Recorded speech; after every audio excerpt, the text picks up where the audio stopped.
दोस्तों, हमारे देश में जन्माष्टमी का त्यौहार बड़े ही धूमधाम और हर्षोल्लास से मनाया जाता है क्योंकि इस दिन भगवान श्री कृष्ण का जन्म हुआ था। तो दोस्तों, क्या आप जानते हैं कि भगवान श्री कृष्ण का जन्म अष्टमी के दिन रात्रि के 12 बजे ही क्यों हुआ था? इसके पीछे भी भगवान श्री कृष्ण की एक लीला छिपी हुई थी। तो इस वीडियो के माध्यम से आज हम आपको वह लीला बताने जा रहे हैं, तो वीडियो के अंत तक ज़रूर बने रहिएगा।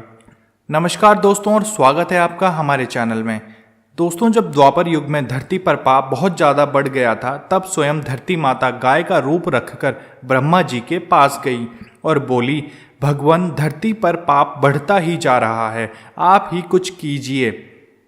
तब ब्रह्मा जी भगवान विष्णु से कहते हैं कि हे प्रभु, अब आपको ही 8वें रूप के अवतार में पृथ्वी पर जन्म लेना होगा।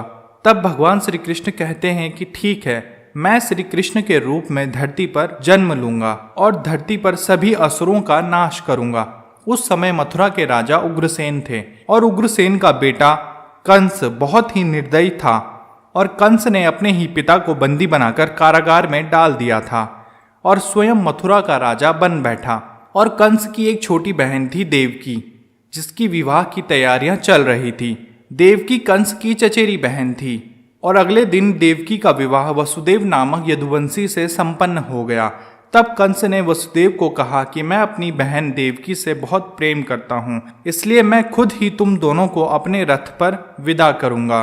और फिर कंस देवकी और वसुदेव को अपने रथ में बैठाकर ले जाने लगता है। तभी आधे रास्ते में अचानक उनका रथ रुक जाता है और आकाशवाणी होने लगती है कि हे कंस, जिस बहन को तू इतने स्नेह से विदा करने जा रहा है, उसी की कोख से उत्पन्न 8वां पुत्र तेरा काल जन्म लेगा। तब कंस कहता है कि अगर ऐसा है तो मैं वसुदेव का अंत अभी कर देता हूँ। तब देवकी बोली, नहीं भैया, आप ऐसा मत करिए, आपका काल मेरा 8वां पुत्र है, ना कि मेरे पति, तो आप उसकी सजा मेरे पति को ना दीजिए। मैं आपसे वादा करती हूँ कि मेरे गर्भ से जो भी संतान उत्पन्न होगी, मैं वह संतान आपको समर्पित कर दूंगी। कंस ने भी सोचा कि देवकी की बात सही है, उसका काल तो उसका पुत्र है, इसलिए मैं पुत्र को ही मार दूंगा। तब कंस देवकी और वसुदेव को काल कोठरी में बंद कर देता है और जैसे ही देवकी का पुत्र जन्म लेता है, कंस देवकी के सामने ही उस नवजात को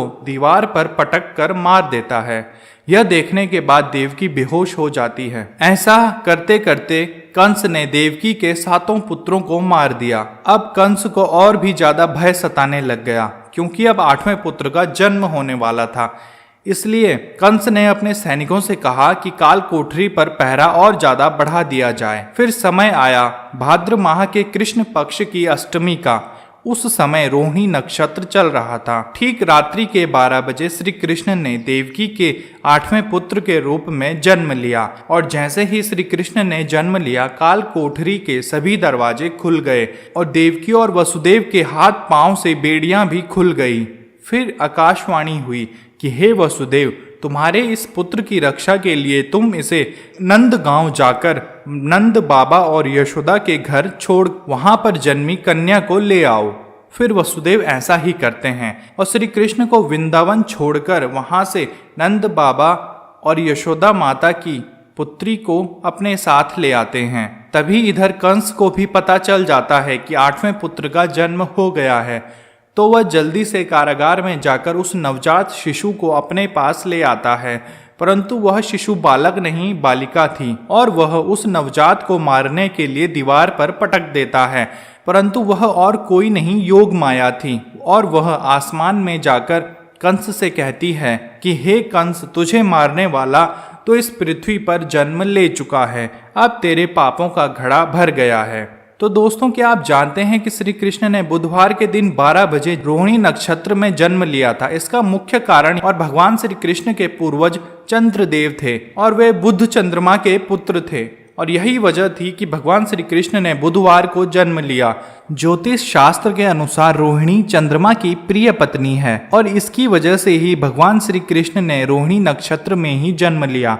और भगवान श्री कृष्ण के पूर्वज चंद्रदेव थे, तो भगवान श्री कृष्ण ने रात्रि में ही जन्म इसलिए लिया ताकि उनके सभी पूर्वज उस समय उपस्थित हो सकें। और चंद्रदेव की इच्छा भी थी कि भगवान विष्णु उनके वंश में श्री कृष्ण अवतार में जन्म लें और मैं उनका प्रत्यक्ष दर्शन कर सकूं। जिस दिन भगवान श्री कृष्ण का जन्म हुआ उस दिन धरती से लेकर आकाश का वातावरण पूरा सकारात्मक हो गया था। तो दोस्तों, आज की कथा आपको कैसे लगी हमें कमेंट करके ज़रूर बताएं। साथ ही साथ सब्सक्राइब करें हमारा चैनल। धन्यवाद।